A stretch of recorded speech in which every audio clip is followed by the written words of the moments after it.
चलो बच्चों, वृत्त के इस क्वेश्चन को सोल्व करते हैं। क्या बोलता है? दो संकेंद्री वृत्तों की त्रिज्या 9 सेंटीमीटर और 15 सेंटीमीटर है।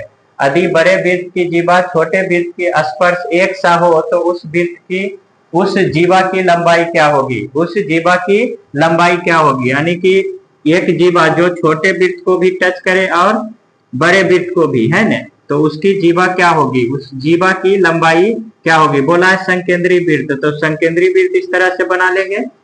संकेंद्री की वृत्त उसको बोलते हैं जो वृत्तों का केंद्र एक हो। वृत्तों का केंद्र एक हो। बोलता है छोटे वृत्त की त्रिज्या कितनी है? 9 सेंटीमीटर। कितनी? 9 सेंटीमीटर। और बड़े वृत्त की त्रिज्या कितनी है? 15 सेंटीमीटर। कितना मीटर? 15 सेंटीमीटर।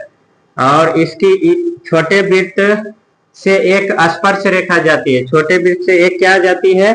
स्पर्श रेखा, जो कि बड़े वृत्त की एक जीवा है। तो इस जीवा की लंबाई पूछता है। इस जीवा की लंबाई पूछता है।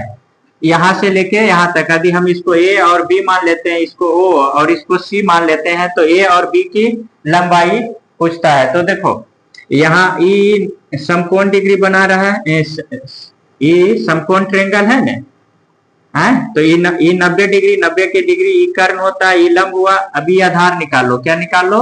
ई निकालो। यदि हम ई साइड निकाल लेते हैं तो ई क्या हो जाएगा? आधा। तो ई हम निकाल लेंगे, तो ई क्या हो जाएगा? बोलो। √अंडर 15 का स्क्वायर माइनस 9 का स्क्वायर। तो ये क्या हमारा हो जाएगा? बोलो।